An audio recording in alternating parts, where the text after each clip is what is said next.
चुनाव से जुड़े मुद्दों पर हमारी खास पेशकश चुनावी क्लास में आप सभी का स्वागत है। मैं हूं राजीव ढोंडियल और आप देख रहे हैं चुनाव आज तक। आजादी के कुछ सालों के बाद यह अनुभव किया जाने लगा कि राजनीतिक दलों द्वारा अपने सामूहिक जनादेश की अनदेखी की जाने लगी है। विधायकों और सांसदों की जोड़तोड़ से सरकारें बनने और गिरने लगी। इस स्थिति ने राजनीतिक व्यवस्था में अस्थिरता ला दी। 1967 में हरियाणा के एक विधायक गया लाल ने एक दिन में 3 बार पार्टी बदली। उसके बाद से आया राम गया राम मुहावरा प्रचलित हो गया। अंत में 1985 में राजीव गांधी के नेतृत्व वाली कांग्रेस सरकार इसके खिलाफ विधेयक लेकर आई। दल बदल विरोधी कानून 1 मार्च 1985 को अस्तित्व में आया ताकि अपनी सुविधा के हिसाब से पार्टी बदल लेने वाले विधायकों और सांसदों पर लगाम लगाई जा सके। 1985 से पहले दल बदल के खिलाफ कोई कानून नहीं था। 1985 में संविधान में 10वीं अनुसूची जोड़ी गई। यह संविधान में 52वां संशोधन था। इसमें विधायकों और सांसदों की पार्टी बदलने पर लगाम लगाई गई और इसमें यह भी बताया गया कि दल बदल के कारण इनकी सदस्यता भी खत्म हो सकती है।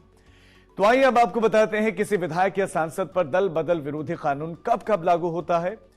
तो सबसे पहले अगर कोई विधायक या फिर सांसद खुद ही अपनी पार्टी की सदस्यता छोड़ देता है, पार्टी लाइन के खिलाफ जाता है, पार्टी विप के बावजूद वोट नहीं करता या फिर कोई सदस्य सदन में पार्टी के निर्देशों का उल्लंघन करता है तो यह दल बदल विरोधी कानून के दायरे में आता है।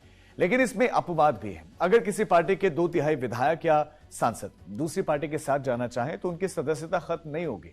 2003 में इस कानून में संशोधन भी किया गया। जब यह कानून बना तो प्रावधान यह था कि अगर किसी पार्टी में बंटवारा होता है और 1/3 विधायक एक नया ग्रुप बनाते हैं तो उनकी सदस्यता खत्म नहीं की जाएगी। लेकिन इसके बाद बड़े पैमाने पर दल बदल हुए और ऐसा महसूस किया गया कि पार्टी में टूट के प्रावधान का फायदा उठाया जा रहा है, इसीलिए यह प्रावधान खत्म कर दिया गया। इसके बाद संविधान में 51वां संशोधन जोड़ा गया जिसमें व्यक्तिगत ही नहीं सामूहिक दल बदल को संवैधानिक करार दिया गया। अब सदस्य कुछ परिस्थितियों में सदस्यता गंवाने से बच सकते हैं। अगर एक पार्टी के 2/3 सदस्य मूल पार्टी से अलग होकर दूसरी पार्टी में मिल जाते हैं तो उनकी सदस्यता नहीं जाएगी। ऐसी स्थिति में न तो दूसरी पार्टी में विलय करने वाले सदस्य न ही मूल पार्टी में रहने वाले सदस्य अयोग्य ठहराए जा सकते हैं। यानी दल बदल विरोधी कानून उन परिस्थितियों में लागू नहीं होगा जब पूरी की पूरी राजनीतिक पार्टी अन्य राजनीतिक पार्टी के साथ मिल जाती है। अगर किसी पार्टी के निर्वाचित सदस्य एक नई पार्टी बना लेते हैं, अगर किसी पार्टी के सदस्य 2 पार्टियों का विलय स्वीकार नहीं करते और विलय के समय अलग ग्रुप में रहना स्वीकार करते हैं, या फिर जब किसी पार्टी के 2/3 सदस्य अलग होकर नई पार्टी में शामिल हो जाते हैं। वैसे दल बदल को लेकर आखिरी फैसला तो स्पीकर या फिर चेयरपर्सन का होता है।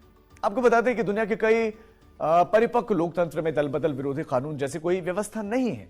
इंग्लैंड, ऑस्ट्रेलिया, अमेरिका जैसे देशों में जनप्रतिनिधि अपने दल के विपरीत मत रखते हैं या फिर पार्टी लाइन से अलग जाकर भी वोट करते हैं, फिर भी वो उसी पार्टी में बने रहते हैं। वहां दल बदल विरोधी कानून को गैर लोकतांत्रिक माना गया है क्योंकि यह जनप्रतिनिधियों के स्वतंत्रता के अधिकार का हनन करता है। तो चुनाव से जुड़ी हुई ऐसी ढेर सारी जानकारियों के लिए आप जुड़े रहिए चुनाव आज तक के साथ और हमारा चैनल सब्सक्राइब करना ना भूलिए।